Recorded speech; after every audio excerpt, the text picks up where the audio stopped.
Hello everyone and welcome back into yet another edition of the GSMC Dead Ball Sports Podcast, brought to you as always by the GSMC Sports Network. I am your host, Christopher Shepard. Welcome in on this Thursday afternoon. We have a great show ahead for you. Before we get into all that exciting, exhilarating Super Bowl talk, we do have to conclude our off-season guides for all of the eliminated playoff teams. Still a couple teams that we haven't quite hit on, and that will be the bulk of today's show. Starting off with the Houston Texans, then going on the Chargers, the Broncos, and the two NFC North teams to round it out, the Packers and the Vikings. It should be a good one, as always, if you're a fan of these teams, wondering how their offseason will look.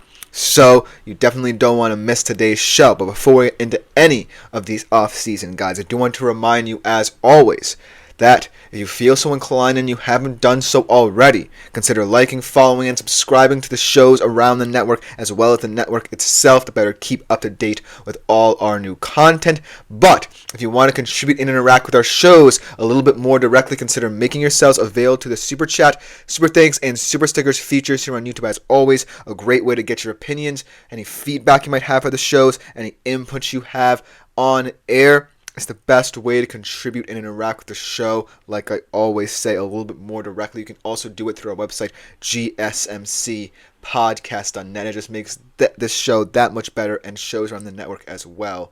And we genuinely appreciate whichever you choose to do, because tips and donations are also very much appreciated, as well as any comments you might consider leaving as well. But without further ado, let us jump right into our first segment of today's show, starting off with our first off-season guide. We're going to be talking about the Houston Texans, a team that certainly seemed like entering the season could enter the upper echelon of elite AFC contenders. Didn't necessarily do that, still made it to the playoffs, and in a home win that they weren't expected to have against the LA Chargers, they proved that maybe they would have something a little bit more.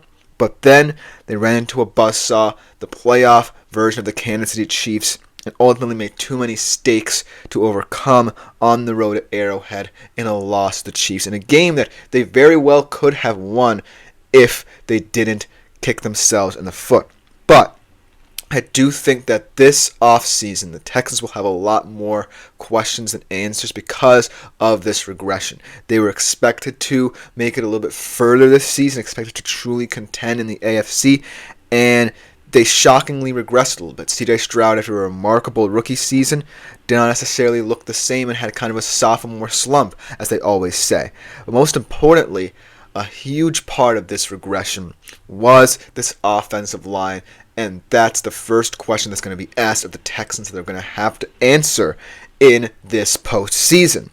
But I also feel like you're looking at a wide receiving core that's going to be looking pretty weird in this offseason, because you have Stephon Diggs coming off an injury, but who's also a free agent, and then Tank Dell also coming off an injury that's a little bit more complicated to come back from, that could see him potentially miss this season as well as the time he's already missed. So it's definitely going to be intriguing to see how they address all the offensive needs, because the defense really was the most impressive part of this team. This really young, physical, scrappy defense in all three phases to buy into DeMeco Ryans' culture and identity that he's trying to set.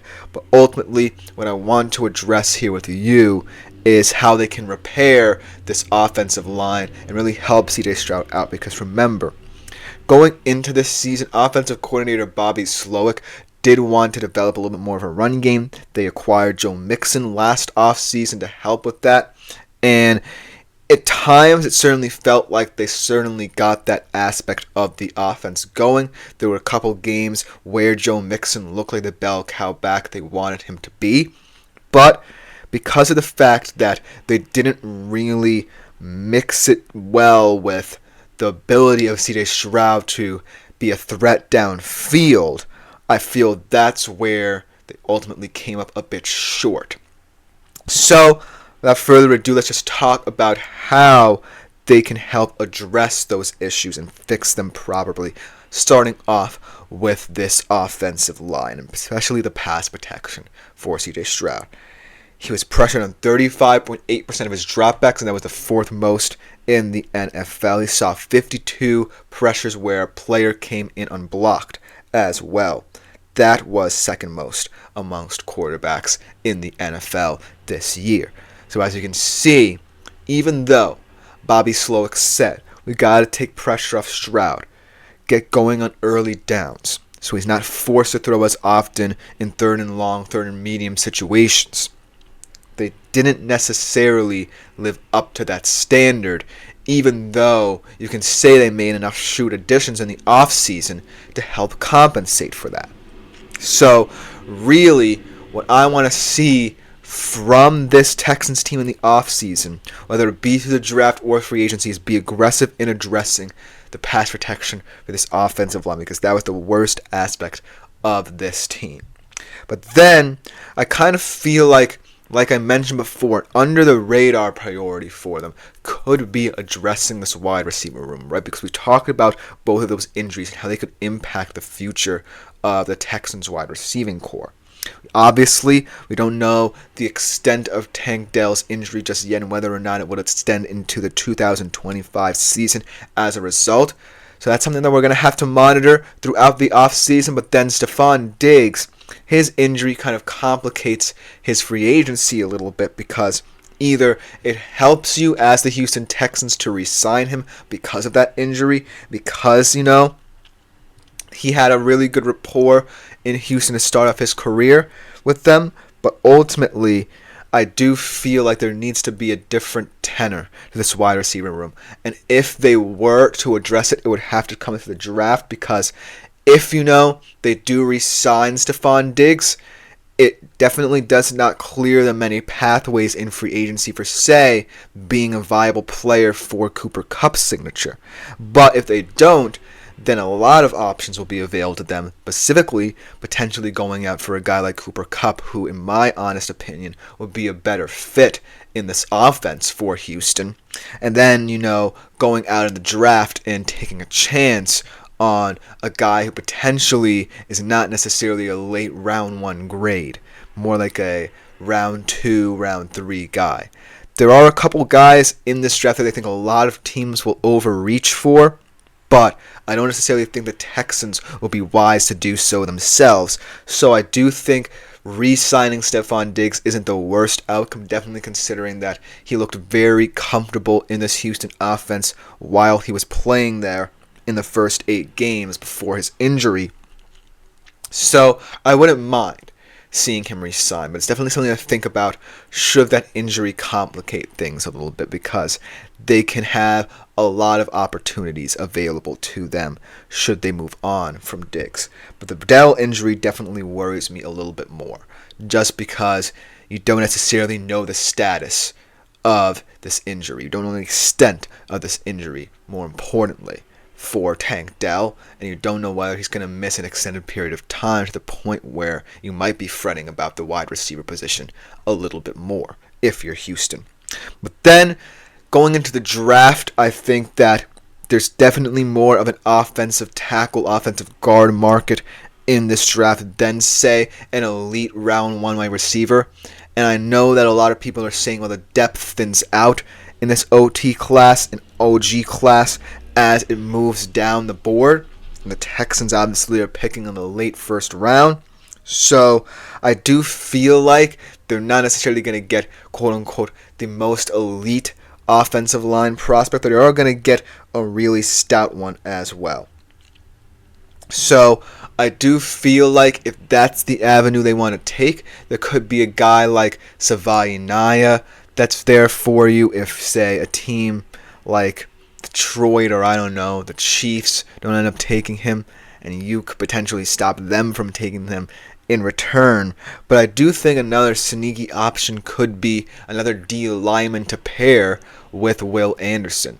I do feel like that he's too much of a fulcrum up front for this pass rush, and I want to see another big option alongside him on the interior, perhaps, like a guy like Oregon's Derek Harmon that could potentially fit in well and generate pressure against opposing run games. So that could be an interesting avenue for them to chase as well. But there's a lot of options for them. They could go offensive line in the draft if they truly believe a talented enough prospect falls that far. They could test free agency for, say, a wide receiver if that's another area they want to address. And most importantly, I feel like this defense is only going to improve, so why not continue adding elite pieces to it? So, either way, I think that this Texans offseason can go one of many different directions. Either you start addressing all these matters immediately, or you wait it out a little bit. And I still think that you can have a decent offseason as a result. Then I do feel like if the Texans want to rely a little bit more on veterans rather than rookies coming in and immediately integrating themselves into this team, then the offensive tackle market this offseason could be very rich for them. There's a guy like Zach Martin who potentially, if he doesn't retire, could end up there and fill a nice guard spot. A center like Ryan Kelly out of Indianapolis could also come in as well. And I do feel like that first round pick will be aptly used on an offensive lineman as well. I think that Savai Naya would be a great option. I know a lot of teams on the back half of this round, and especially teams like I said, Detroit potentially. The Chiefs potentially might want offensive line help, but if the Texans jump the gun and pick him up, that could solve a big issue as well, as he is very versatile, moving position to position. So I really think the sky's the limit for Houston in this offseason. I actually think it's a silver lining for them to have finished as poorly as they did, because it allows them to address even more and understand going into this offseason how they can better bolster this roster now that they saw what year 2 looked like. And even then, they still went 10-7. So I still think that this can be an elite Houston team for years to come. It's a matter of getting this offseason right. But let me know what you think about this Texans team, because coming up next on the show, we're going to be moving on to the LA Chargers, a successful first year of the Jim Harbaugh era. Disappointing playoff loss to the same Texans team, but how can they improve? Be right back to talk about it after this short break. I feel like